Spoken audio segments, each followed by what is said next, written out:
All right. What's happening, fam? L.A.R. movement still moving. Um, the Baltimore protests and riots. My take, real talk. Excuse me. I might reach over for a fry or two every now and then because I'm hungry. I don't really eat lunch at work, so I want to get something fast. Now, I'm gonna say some things because some of y'all who've been subscribed to me or watched some of my videos in the past, I grew up different places. One of them was Maryland. That wasn't the I learned some good lessons from Maryland, but that was on my list. That was like number three. Um, but these are the things I learned in Maryland that are true. Seems to be to this day. So I'm gonna give people a perspective on what they're seeing and not understanding in Maryland. I'm not gonna say anything's right or wrong. I'm not even gonna say talk about it like that. One, when it comes to poverty, because yes, this is has to do with police brutality. Yes, this has to do with race. Yes, this has to do with politics. So everything will be intertwined.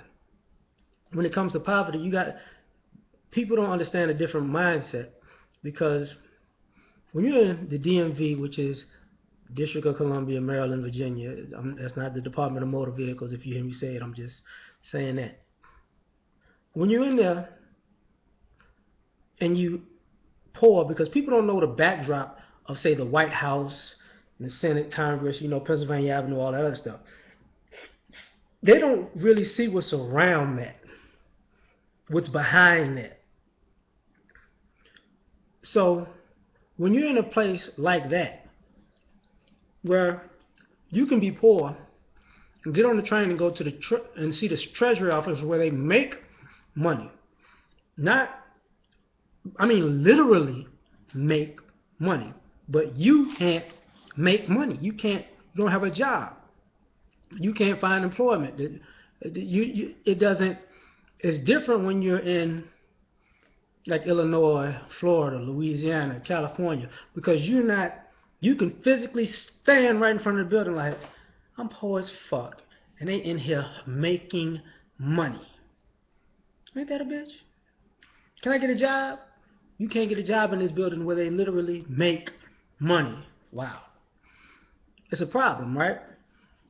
I say that because of this. All the policies that politicians have,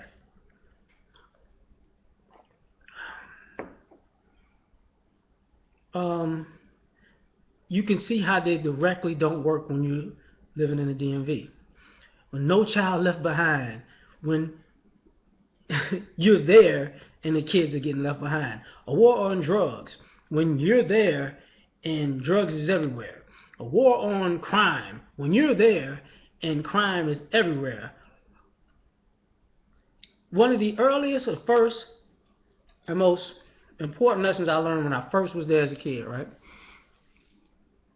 I tell you, crime is bad. Criminals need to go to jail. Do you know how crazy it was to see those diplomatic plates on those cars? And them guys buying drugs and hoes, but they have diplomatic immunity. Do you realize the amount of hypocrisy you see in that? So to me, it gave me a different mentality. I'm sure some of the people that I knew then kind of looked at the United States as a whole like, y'all really on some bullshit. So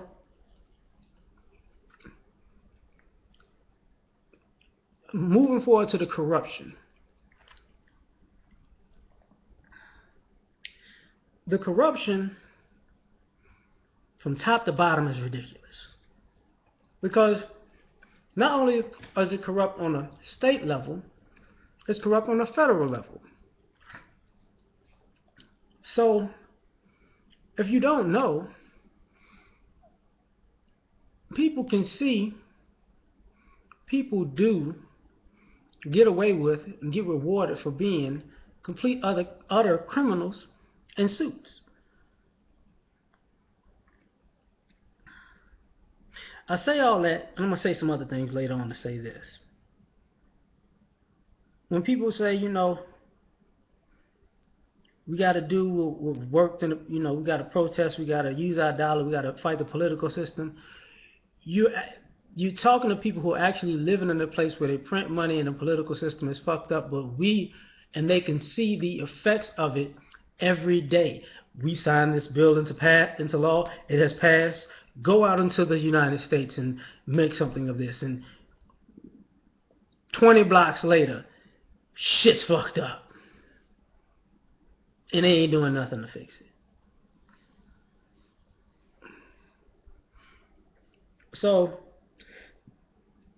excuse me, it's a different mentality. As far as people being peaceful protesters and rioters, here's the thing.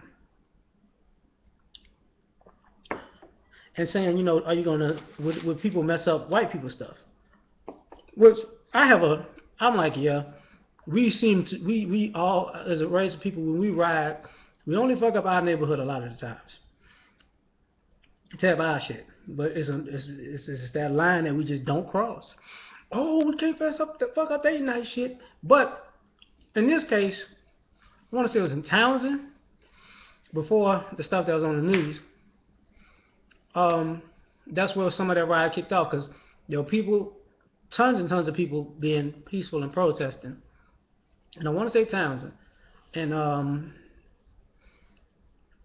people started fucking with them. People were real liberal with that nigga word. People were throwing shit at them. And then from that point on, it went downhill, and then you heard of riots. And then the stuff that happened yesterday, and people watching out today, and all that other good stuff, right?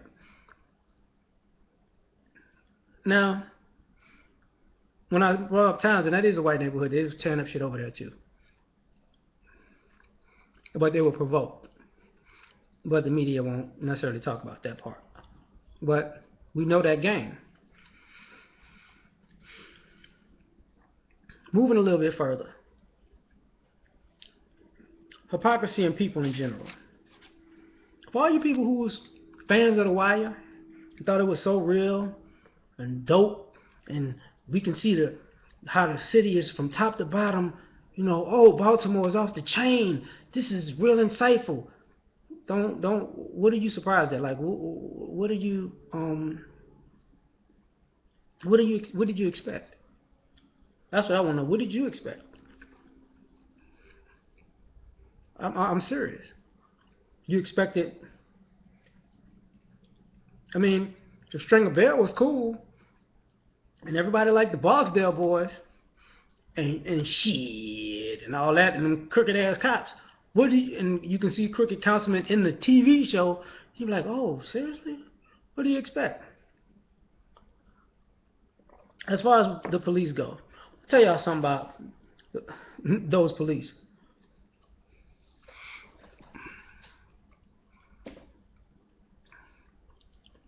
I remember when I was younger, a lot of the cops and CEOs used to be on drug dealers' payrolls. Excuse me. You got guys in jail who will pay CEOs hundreds of dollars to just go get them some Popeyes. It'll pay you $500 to sneak me in some liquor. I mean, so the police are compromised in a sense of, and going back, I'm gonna take it even further back to, was it Avenue E back in the day?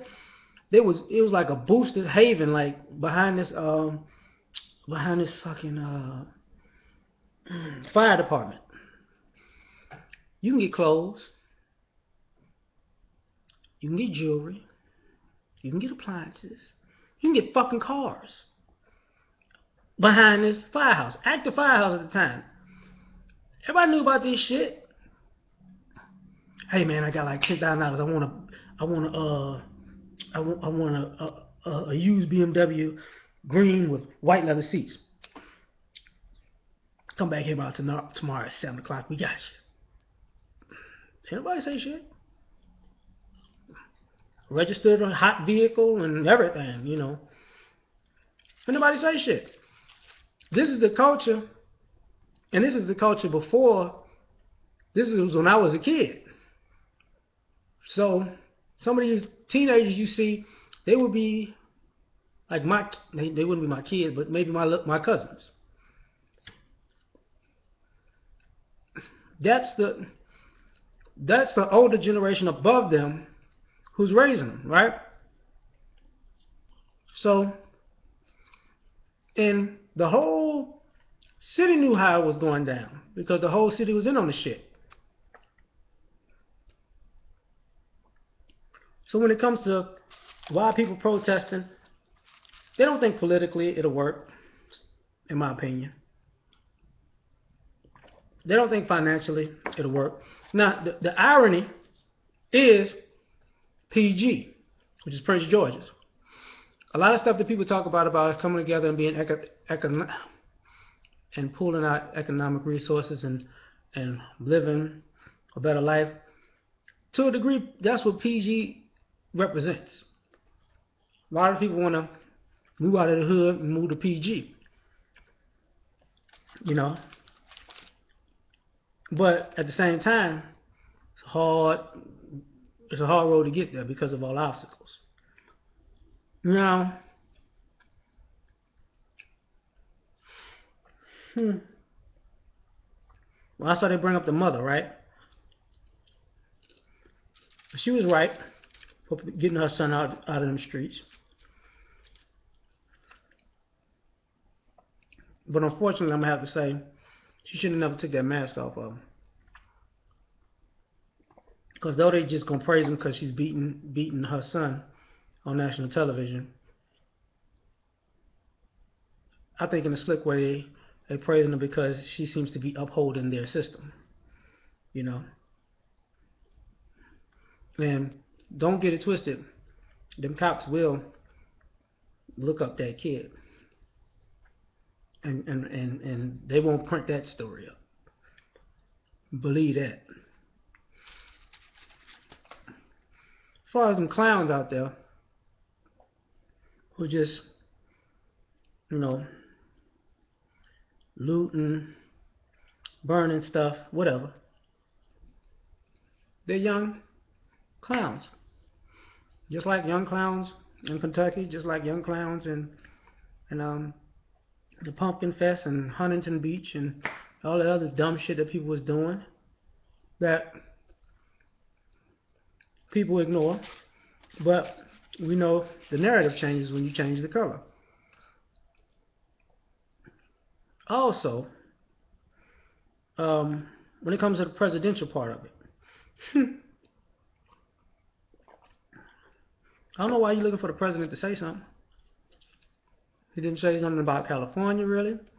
Illinois, Florida, Georgia, Ohio, Texas, damn, who am I missing? Missouri, Michigan.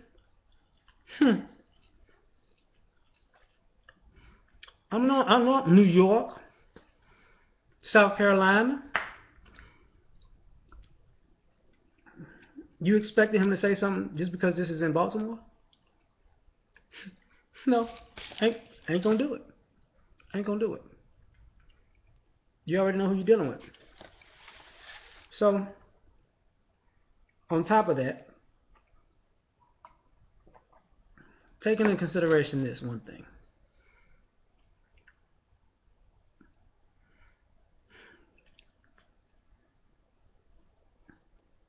If you have, everybody has a problem with the riots, but nobody has a problem, nobody is this visceral in their reaction to the things that cause these riots. And that bothers me, because ultimately,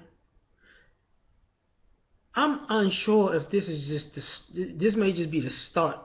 Because yes, learning from past lessons, these riots don't work, just like marching don't work, just like, you know, praying don't work. But Maryland is a little bit different. this, I mean, I'm unfortunately to say this. This may just be the beginning.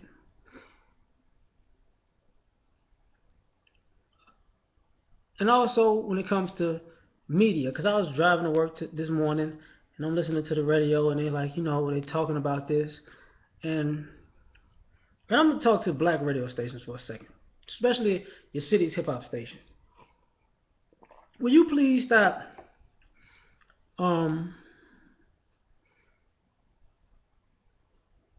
trying to have a moral compass about these type of situations when for the last decade and a half your number one song is Murder That Bitch, second song is Sell That Coke, third song Where Them Stripper Hoes At, fourth song I'ma Kill a Motherfucker That Look Like Me. I mean, and now all of a sudden you got a moral compass. Shut the fuck up. You know? Plus, when it comes to Caucasian people, y'all gotta shut up too. Seriously, because we talking about Baltimore, Maryland, damn near, close to the capital of the U.S.